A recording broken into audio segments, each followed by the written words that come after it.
In the heart of the galaxy, where stars twinkled like sparks in an endless ocean of black, the concord of species gathered once more, an ancient alliance of powerful alien empires, warlike races, and long-lived civilizations that had ruled space for thousands of years. Their great hall, a massive floating chamber orbiting the neutral star of Velarin Prime, was filled with murmurs and glowing symbols as hundreds of alien envoys debated matters of peace, war, and trade. On that day, a new species stepped forward, uninvited by tradition, but driven by something fiercer than protocol.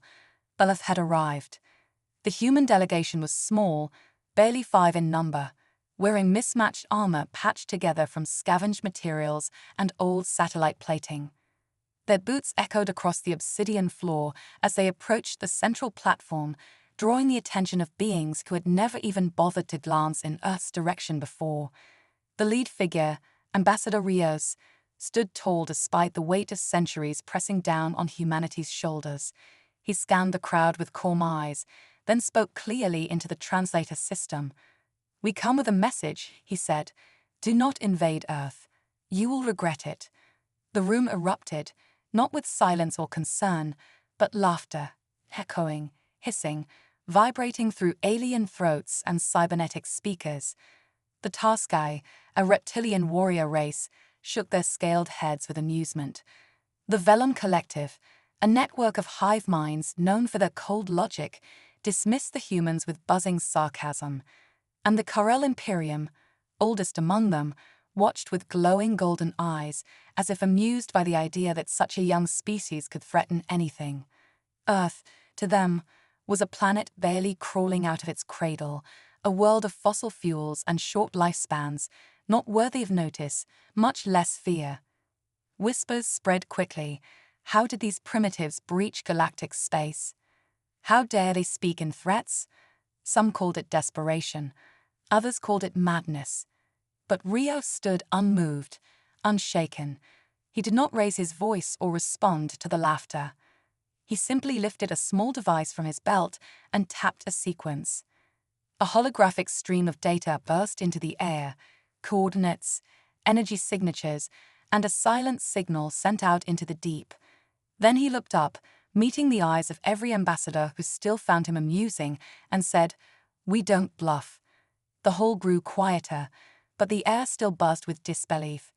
Somewhere far from that chamber, something ancient began to wake, and though none of the Concord members knew it yet, those coordinates had just marked the beginning of a story they would never forget. The warning went unheard, and pride led the powerful to war. Within days of Earth's bold declaration, a vast coalition armada appeared near the dark edge of the solar system, just beyond Pluto's lonely orbit. Hundreds of warships from at least 7 alien civilizations formed a wall of metal and fury, stretching across the void like a storm front ready to strike. They expected surrender, maybe a desperate plea for mercy, because in their eyes, Earth stood alone. No colonies across the stars, no trade alliances, no ancient fleets hiding in nearby systems. According to logic, it should have been over before it began. But as the coalition ships moved inward, what they found was not silence, but resistance. The solar system, thought to be undefended, came to life with a growl. Hidden within the asteroid belt were massive rail cannons, anchored to rocks that had drifted unnoticed for centuries. Automated defense drones emerged from the shadows of Mars and the moons of Jupiter, firing with deadly accuracy. Small, fast human ships, built from stolen and reverse-engineered alien technology, struck from unexpected angles, darting like hornets around the bulky alien cruisers. Earth itself, still blue and alive in the distance, looked fragile, but its defenders fought with a fury born of survival. For 3 long days, the battle raged across the system. Human losses were high. Satellites shattered, defense stations crumbled, and the Martian colonies went dark one by one. Still, Earth refused to break. Every inch the invaders pushed forward was paid for with the wreckage of their own ships. Then, on the 4th day, something changed. Above the icy planet Neptune, the stars seemed to bend, and space rippled as though breathing. A pulse of blue light flickered, faint at first, then growing into a blinding flare. The coalition fleet paused, scanning in confusion. No known warp signatures matched what they were seeing. Then, through the swirling quantum breach, something emerged, massive, silent, and glowing with the slow burn of raw power. It was not in any galactic registry. It bore no flag from the Concord. Its hull was forged from a mix of Terran steel and alien alloys, shaped with sharp, brutal lines. And even before it spoke or moved, the invaders felt it, like the weight of thunder before a storm, like the quiet breath before a predator strikes. The battle stopped, if only for a heartbeat. The humans, battered and outnumbered, saw the shape in the distance and steadied. The invaders, for the first time since entering the Sol system, hesitated. Something had come through that tunnel, something they had not planned for. The war was not over. In fact, it had just begun. They had no name for it at first, only a warning. The stars near Neptune had shifted, and a new signal pulsed through the void, low and steady, like the heartbeat of something ancient. Then the shape appeared, enormous and slow-moving, but full of purpose. It was Earth's answer to every insult, every invasion threat, and every species that had ever looked down on them from their thrones among the stars. The humans called it Goliath, and it was unlike anything the galaxy had seen. 3 kilometers long, armored with layers of metal woven from both Earth's deepest mines and scavenged alien warship hulls, it glowed with rows of magnetic cannons, ion lance batteries, and an engine core that hummed like a thunderstorm trapped in a cage. It didn't enter quietly. Space around it rippled as it crossed through the hidden quantum tunnel, releasing gravitational shockwaves that pushed smaller ships off course and made the nearest sensors flicker and die. The silence that had hung over the battlefield shattered as Goliath rolled, not with sound but with presence. It was a living fortress, a warship designed not just to defend, but to send a message. Earth's remaining orbital fleet, scattered and damaged, turned as one to follow it, rallying around the mothership like wolves gathering behind an alpha. On board the alien vessels, fear replaced confidence. This ship, this Goliath, was not something born from desperation. It was preparation. It was the result of decades of secret work, stolen blueprints, and quiet defiance. While the galaxy laughed, Earth had been building. And now they were done hiding. As the Mothership opened fire, beams of electromagnetic energy sliced through cruisers like hot knives through ice. Missiles guided by AI swarms danced between defense systems, striking with terrifying precision. For every human ship lost in the earlier battles, 5 enemy ships now burned. The invaders tried to regroup, but their tactics, so effective before, meant little against a vessel that could absorb, adapt, and retaliate in seconds. Goliath didn't just turn the tide, it broke it like a dam bursting open. In hours, the battlefield near Neptune was no longer filled with coordinated attacks, but with scattered retreats and desperate attempts to escape. Even the most confident captains aboard the alien fleet began sending distress calls back to their home worlds. This was not what they were told Earth was. This was not the weak, unprepared planet they expected. This was a species that had been underestimated for the last time. And as Goliath moved forward through the wreckage of broken fleets, its engines glowing like a storm under control, one truth echoed across every surviving transmission. When humans say don't, they mean don't. The galaxy was not ready for what happened at Neptune, and when the news spread, faster than light through encrypted data streams and whispered rumors in hidden trade ports, it changed everything. Earth, once dismissed as a backwater world with no influence, had just crushed a coalition fleet with a single ship at its center, and now the great powers began to panic. The Tarsky, once eager for war, was suddenly calling for peace talks, sending carefully worded messages that dripped with false humility. The Karel Imperium, despite leading part of the failed invasion, issued an official denial, claiming rogue admirals had acted without approval. Even the Vellum Collective, cold and proud, paused their trade routes near Sol's space. But Earth wasn't finished, not after being mocked, threatened, and nearly destroyed. Goliath was no longer just a weapon, it had become a statement. When it emerged from Sol again and entered neutral space, escorted by a swarm of intelligent drones that moved in perfect formation, the galaxy turned to look. Each drone broadcast a message in hundreds of languages, clear and simple: Earth is here. On board the Goliath, representatives of humanity stood ready, not just soldiers, but diplomats, scientists, and historians, prepared to speak on behalf of a world that had finally found its voice. But while the galaxy stared outward, watching this new force step into the galactic spotlight, few noticed the shadows that had slipped inside. Somewhere within Goliath's vast metal corridors, saboteurs moved in secret. They weren't part of the crew, and they weren't from Earth.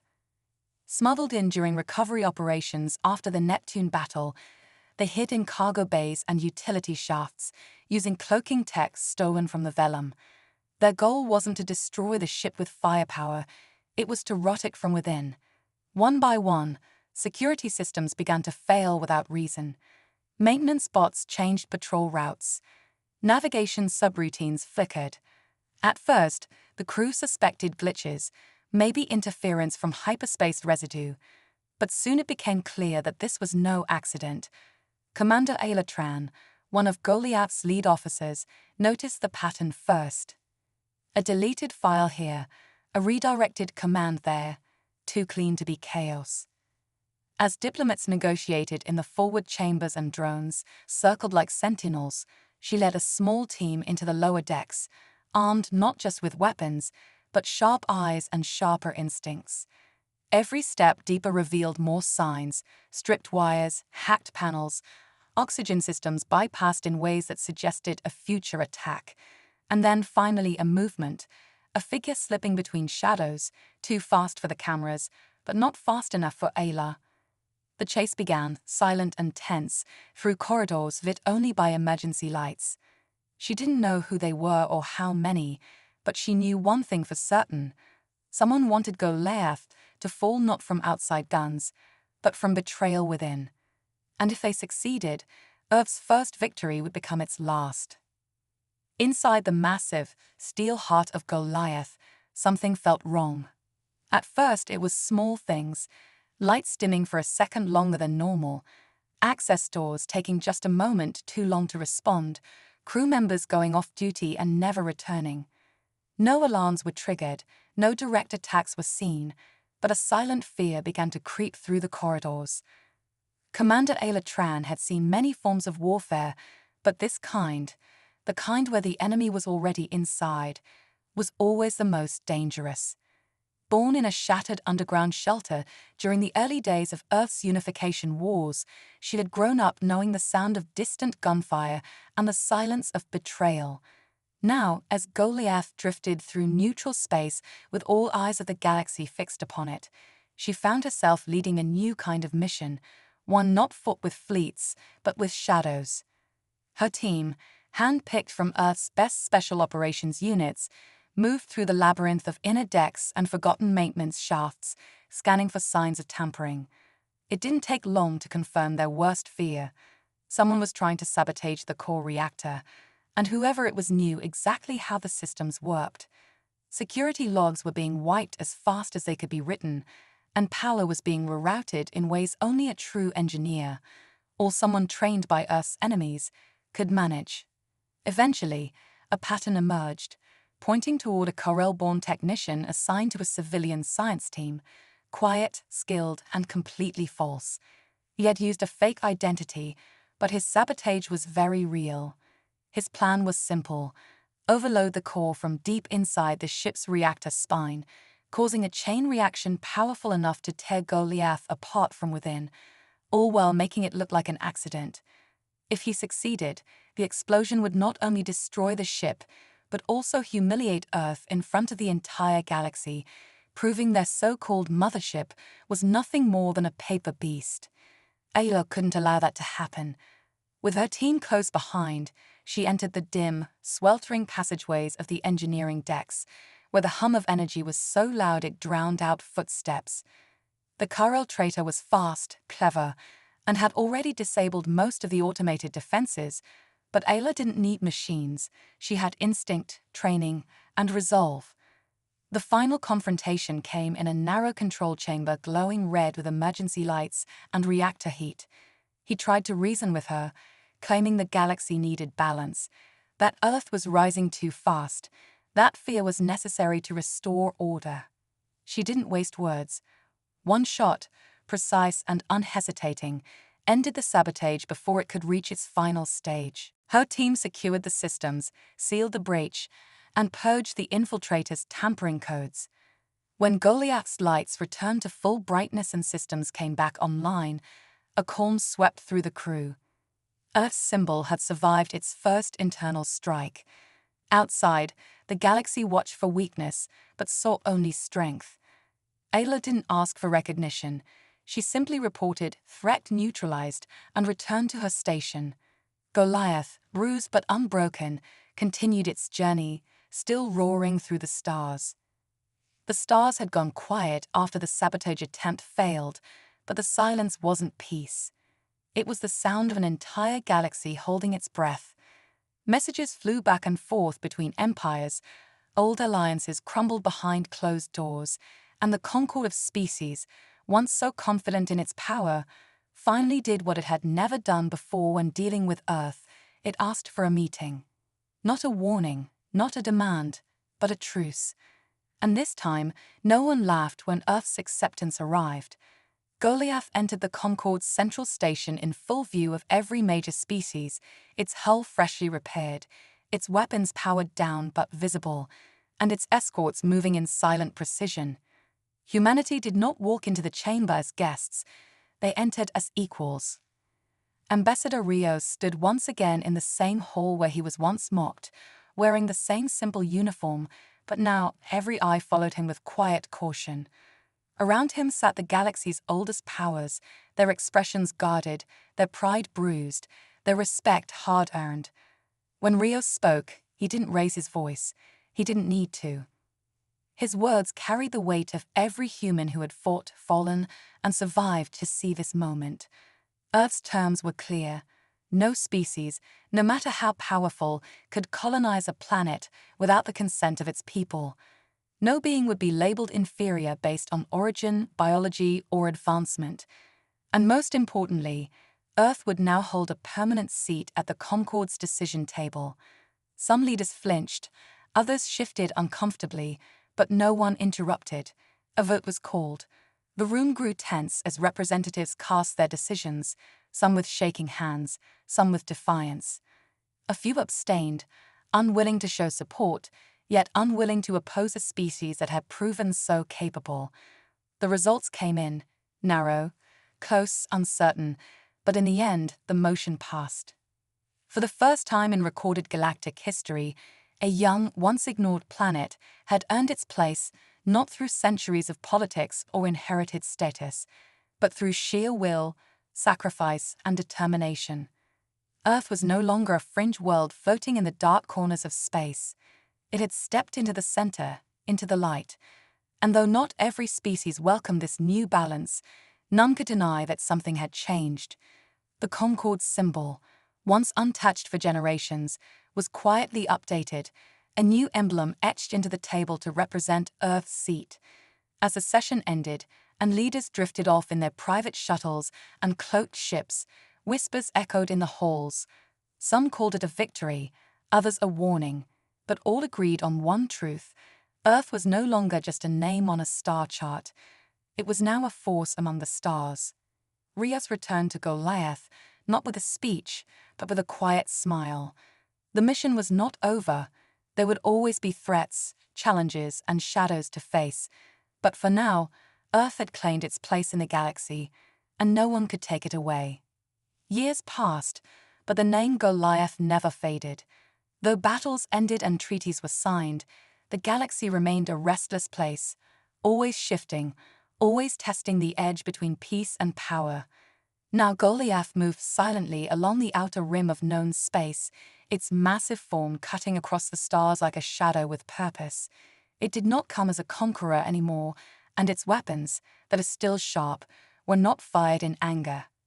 Goliath had become something greater than a warship. It had become a symbol, a reminder that strength could be used to protect, and that even the smallest voice could echo across the stars when backed by unshakable will. On distant moons and hidden colonies, forgotten species had started to speak again, inspired by the rise of Earth, by the story of a planet that refused to stay silent. Minor worlds began to unite, old feuds softened, and former enemies took cautious steps toward peace. Earth's presence had shifted the balance, not by fear, but by proving that greatness didn't belong only to the old empires. But not everyone remembered the lesson. Now and then, a new warlord would rise in some remote sector, or an old power would convince itself that Earth had grown comfortable, maybe even soft. They would gather fleets, speak of dominance, and move toward the edges of claimed space with arrogance in their hearts. But then, without warning, a low hum would fill the void. It started faint, distant, like a storm beyond the horizon. And then they would see it, 3 kilometers of steel and resolve, engines burning with silent fury, moving without hesitation. Goliath never announced itself with words. It didn't need to. The roar of its approach, that deep, vibrating growl of its engine systems, and the unmistakable silhouette against the stars, was all it took.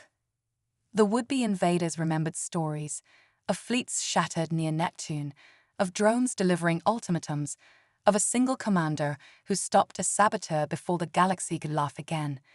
They remembered how Earth had once warned them with a single phrase, "We don't bluff." And they knew it still held true. Some turned back before the first warning shot. Others tested their luck and were reminded why the galaxy changed. Within Goliath, generations had come and gone, trained by those who fought before, led by leaders who carried both steel and wisdom. Ayla's name had become legend, Rios's words had been carved into the Concorde's archives, and Earth's story was now studied in alien schools as a turning point in galactic history. The ship continued its patrols, not because Earth demanded power, but because someone had to stand between silence and chaos. And Goliath, unchanged in purpose, answered that call. Somewhere, light years from Sol, a child on a quiet planet once pointed to the sky and asked about the great shadow passing overhead. "Is it dangerous?" they asked. Their elder smiled and replied, "Only to those who forget." And high above, engines hummed as Goliath moved on, carrying with it the unshakable legacy of a world that refused to kneel, and the roar of that choice still echoed across the stars.